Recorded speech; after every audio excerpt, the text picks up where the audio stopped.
All right, today's the last day with the Poncho on my dyno, and let's see what it does.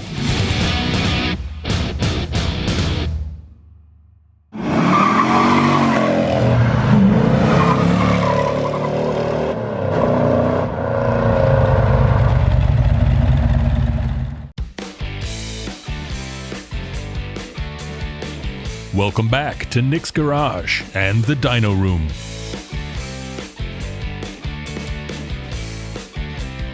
Today on the rack, a big beautiful Pontiac 455, here for its final tests.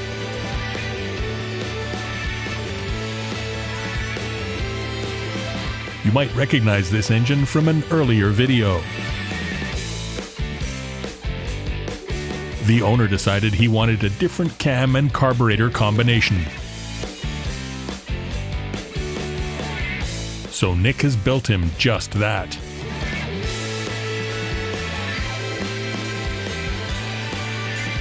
And today, Nick's going to show us just how much difference the new parts will make for this old school Poncho.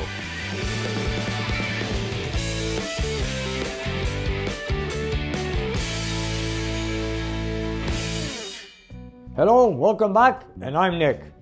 Okay, so I had this 455 Pontiac engine sitting on the dyno here, taken apart about a month ago, because we did some testing in the past with the Lunati camshaft. So now my client wanted to try something else. He wanted to try an 800 CFM carburetor with a comp cam, which I'll go into the specs later on. And this is the 750 he had before, and this 800, which is on the engine right now. So what he wanted to do to finalize the engine is put that comp cam in there and also the 800 CFM. So here we are today. We got to put together, and I want to finalize it because this engine's been sitting here for a month, sitting in my dyno room, and I've got other engines to do some testing. So I've got to finish this today. So I'm going to finalize the numbers, whatever we can get today, so I can get it done with, deliver the engine. But in the meantime, I want to show it to our viewers here on Nick's Garage. And this engine belongs to Julian. Actually, it belongs to his son, Jonathan, who owns the 4-speed 76 Trans Am. He just wanted a mild engine built, which is, this is it, exactly what it is. We're looking for 500 foot-pounds of torque and plus, and almost 400 horsepower. That's what he wanted. So we've got the original 1971 cast iron heads, a 73, 74 cast iron block from a Grand Prix, and I believe it's a 71 cast iron intake also, which is from a 1971 era. So it's basically a simple engine with the ram air D-shaped exhaust manifolds, which we have right here, as you can see. So this is what we got. We got exhaust manifolds, all cast iron heads, all cast iron intake, 1.5 rockers. It's a flat top and hydraulic cam, which we just installed yesterday. It's a comp cam. It's got a little bit more duration than the other cam that we've taken up from Lunati. So I want to do some further testing so I can have this engine delivered. We can make more power with headers, but I wouldn't want to install a set of headers on a Pontiac engine with Firebird because they're so tight with the steering box and with the steering column, and it's so tight and the headers go downwards. So Julian and I agreed to stay with the manifolds and install it in the car the way it is. So we're going to do all the testing the way it is, and I know we can get more power with headers, but we're not going to go with headers. We're going to finalize everything the way it is right here. So if you guys are ready to stand by, get it started, warm it up, and let's do a couple of tests before I take it off.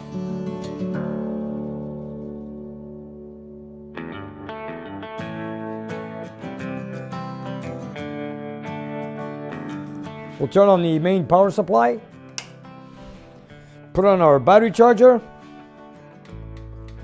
there we go, and of course our water supply to supply the absorber, and there we go. Okay, so now we got to turn on the computer, fill in the information we're looking for, and let's warm it up.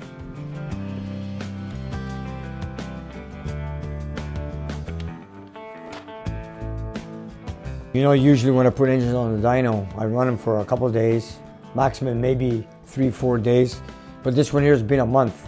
But you know what, I cannot blame the client because, you know, the transportation business today seems to be an issue. So you know what, I waited on it. Plus the other engines that I got to go on the dyno later on are no rush because they're all classic cars and they're not going to be out until summertime, or should I say late spring.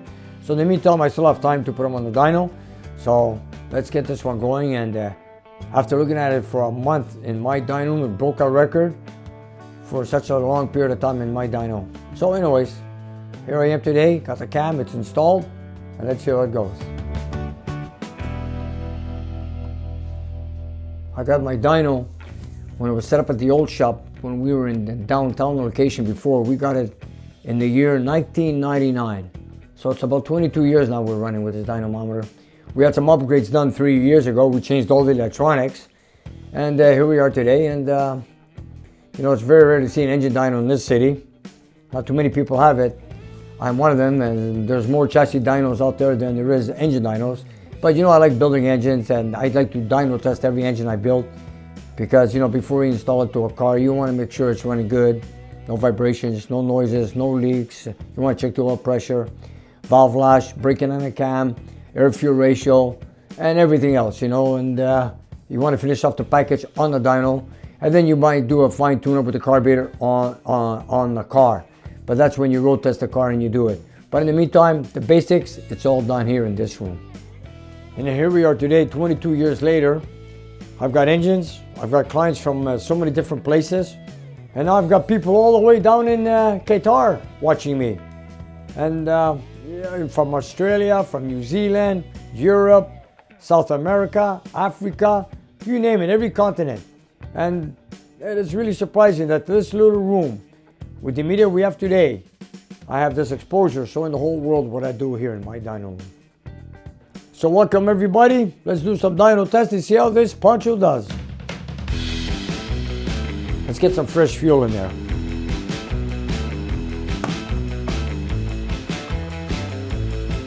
We use Petro-Canada 94. You know, we're running cast iron heads. My client wants to run a 94 Petro-Canada, which is a 94 octane. So that's what we're supplying it with. You know, the prices of fuel have gone up so much, it's unreal. Maybe we should start working on electric cars. Before you know it, your electric bill is going to go up in the sky. You never win. No matter what you do to conserve energy or save fuel, you have other ways to pay, don't worry.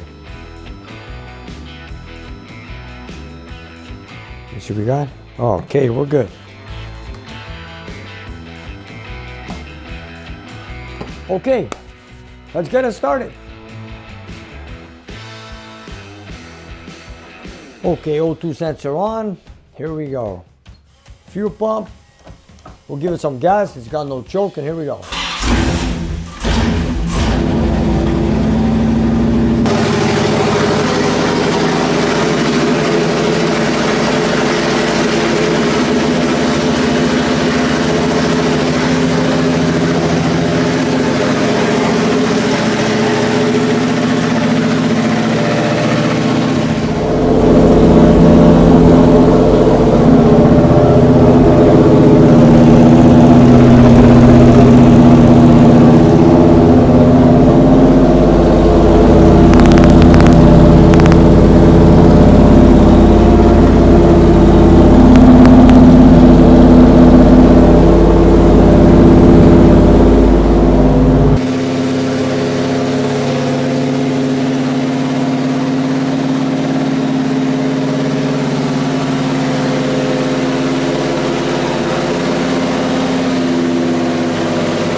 Give it a few minutes.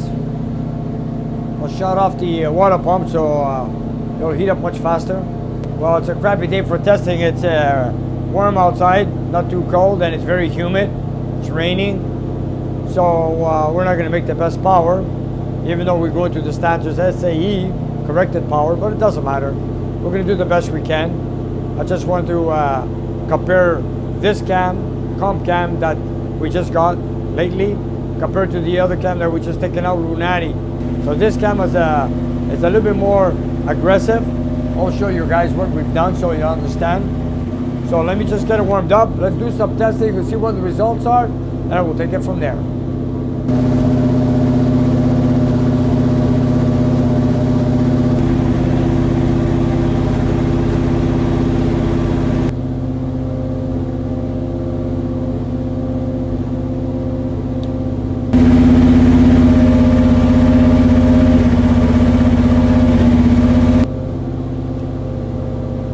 a beautiful color, blue. You know, I'm used to seeing so much orange with the orange engines on the dyno with the Chevys, the Mopars, and now I've got one blue, Pontiac blue, which is a corporate blue from GM, which is for a 1976 Pontiac Trans Am. Well, it's going to be correct.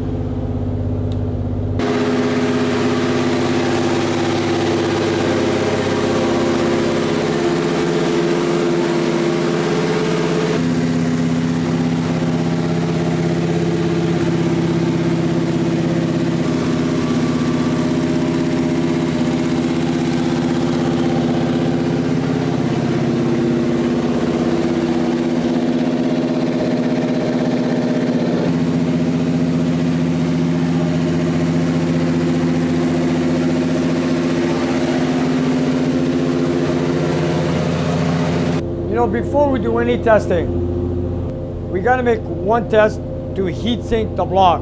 So we don't count the numbers on the first test.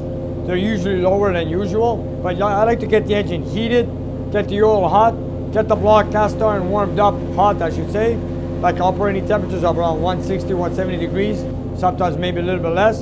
So I'm just going to make one test, and after that we start checking it after that. So then we take our results after this test. I call this a warm-up test. Make one pull, or should I say one test, and then we start recording the numbers after that.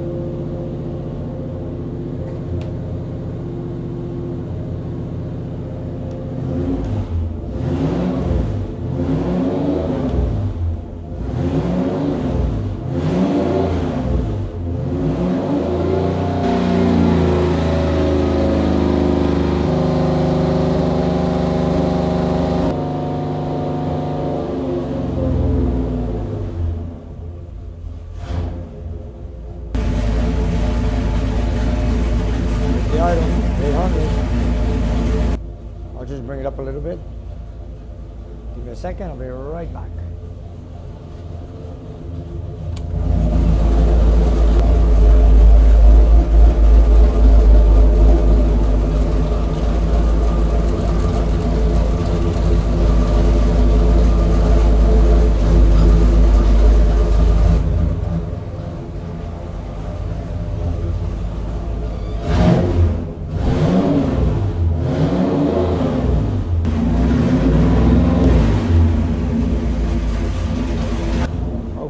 Okay, let's warm it up with one.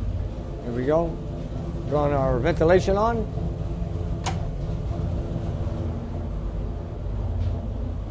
And here we go.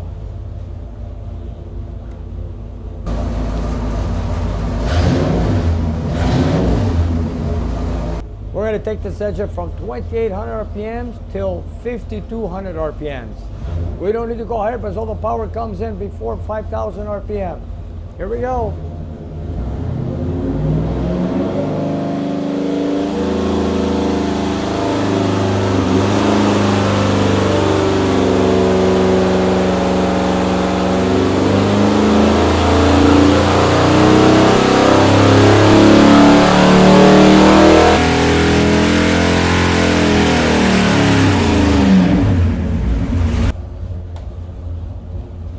That's what you call a warm-up test.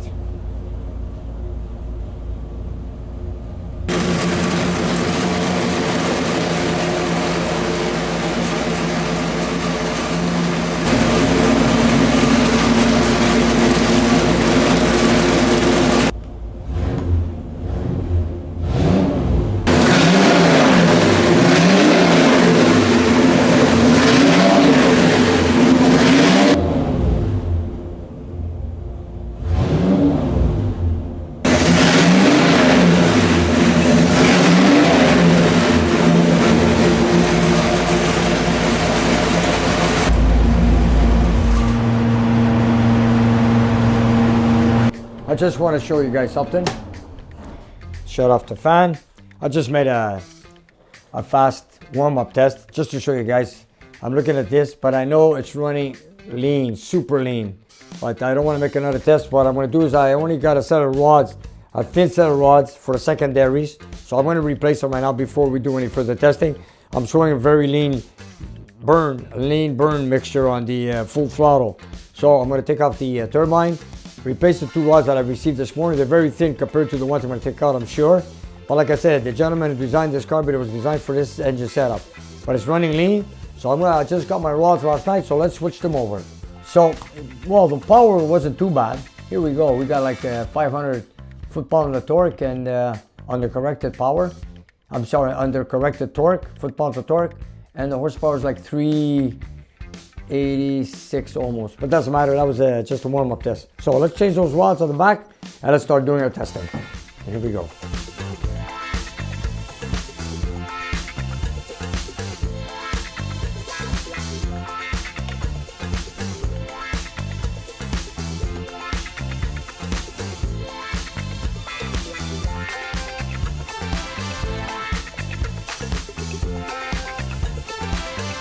This is a Rochester, it's not a Holley. It's an 800 CFM. This is what we're staying with. So I'm gonna see if I can tune it with this. And these are the medium rods that go through the jets. If you guys take a good look here, this is the part that goes through the jet in the secondaries. The thicker it is, the more space it takes, the less fuel that goes through the jet. So this is what I received. I'm gonna show you guys the difference right here. If you take a look at the difference. If you take a look right here, look at the difference. So in other words, with this being so lean, allows more fuel to go through the jet. Here, just to say as a number, these are 24, okay, at the very tip. And the ones that removed are 53. So we're quite a bit difference there. So let's put on the thinner rods to get more fuel, and let's go further testing with our engine. And here we go. Now we got to put them back in.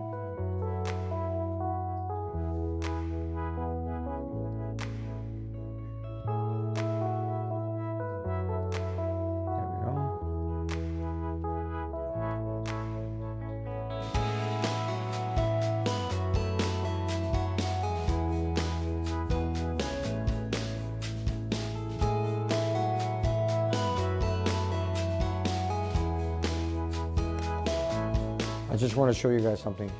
You see, as the secondaries, right now the rods are sitting closed right here on top of the secondaries, the rod. So when the secondaries open up, which they need a power enrichment on the jets, what happens is, look, when the butterflies open up, look what it does. This lever pushes up the rod, which lets the very thin tip stay in the jet only, instead of the thicker part. So that means, you know, like allows the fuel in just when the secondaries open up. So that is the reason why we went to a thinner tip. That's the only part that sees the jet is the tip. These are so thick that, you know, allows less fuel. So now that I've got the thinner tips on, it should show a richer mixture. So let's see what happens.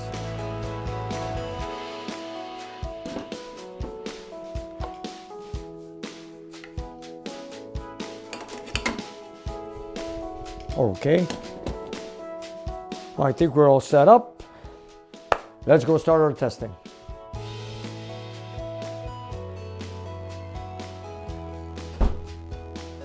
You know, we're not going to do a lot of testing. You know, this is all I've got right now for the Rochester.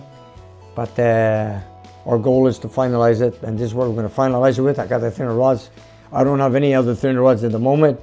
But, you know, if we have to go into further carburation in the future, we will. But right now, I'm going to test with what I have, finalize it, and we'll take it from there on later on with my client. Let's get the ventilation going in the dyno room. Green light for fresh air. Here we go.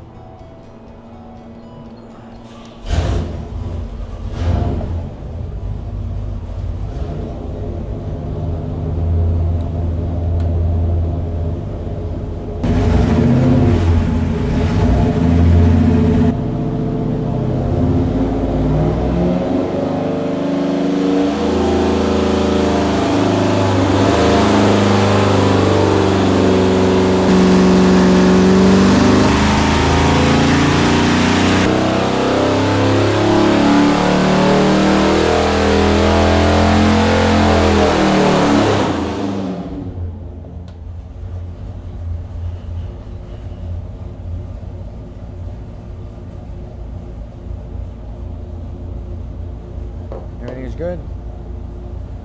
So far everything's good. Let's check our air fuel.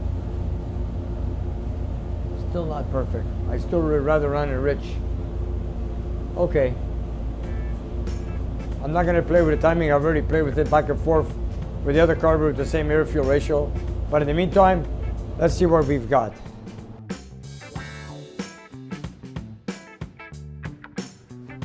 Here we go. We're almost at 390 right over here. 390. I did some testing yesterday. We did a lot better, but today's another day. We still have over 500 foot-pounds of torque, which is good at 3,600 RPM. And the power is at 390 right here. 390 at 4,900 RPM. We seem to be getting the power all the time at 4,900 RPM. It is a Pontiac. It comes at a low RPM. It's supposed to be a torquey engine I should say, and it is what it is. So there you have it. And if you guys want to go into details, here, let me explain to you guys what's going on here. We did some testing yesterday, just to show you guys when we played with the two cams. Here's the results on the best we did with the Lunati cam right here. 508 foot-pounds of torque at 3,500 RPM, and the horsepower came at 379.2 at 4,600 RPM. Now with the new comp cam, with this number, with the best, we also did some testing with a little bit of a different carburetor yesterday just to get a richer mixture, but we took it back off again because this is what we're going to run the engine with. This is what the best results were with the comp cam. 509.8 foot-pounds of torque at 3,400 RPM, and also 395.7 horsepower at 4,900 RPM. It's the same RPM range. So there you have it. There's the difference between the Lunati cam and the comp cam. I also wanted to say that both these cams were measured at the same air-fuel ratio, which was in the low 13s, very low 13s at full throttle. And the best results is what you have here, what I've shown you here guys on the printout. So there you have it between Lunati and comp cam. Yes, the comp cam is a little bit more aggressive cam, made a little bit more power. And I know if we had a set of headers on this engine, it would hit way over 400 horsepower because of the breathing. But anyways, you know, it is what it is. We have exhaust manifolds. But in the meantime, we're leaving it as it is. This is the way it's going in the car. And there you have it, you guys. For all you Poncho guys, that is a great little Pontiac engine, let me tell you. 455, a simple engine. Just to finish off our video, I'll just remove the turbine so you guys can see how the secondaries open up under full throttle on its own vacuum. So let's make a video just for you viewers. Come on, you guys. Let's check it out. Here you go. All right, I just want to make a run or a test just for you viewers to see how the secondaries work on a Rochester. This is not a Holley carburetor, this is a Rochester. And I know a lot of you guys like the Rochester carburetor. I love them also. But you know what? I'm going to make a camera view from on top so you see how these butterflies work with the meter rods going up on their own. You guys ready? Let's go.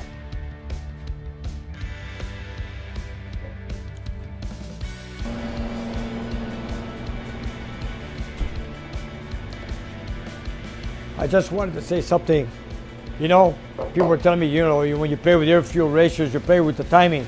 Believe me, I spend the night here with my client, with my customer, and my brother tuning the engine with carburetors, timing, and the best of the results were right here what I showed you guys on the printout.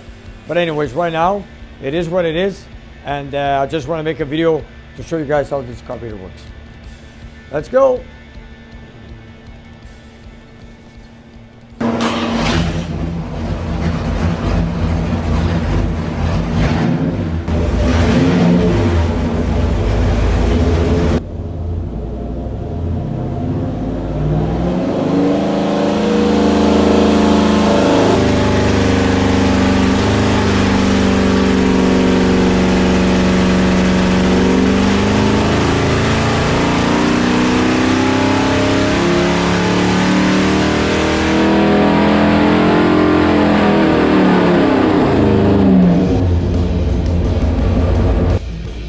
And there we have it. Hope you guys enjoyed the video. That is the Pontiac Poncho we call. And it's for Jonathan's Trans Am 1976.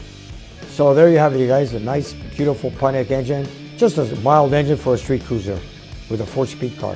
And there's a lot more coming on the dyno, so you guys subscribe to my channel. Thank you. And you guys, if you look down below the video, we have a whole bunch of merchandise that you guys can buy. So whatever you like, buy it, love it, wear it, and enjoy it.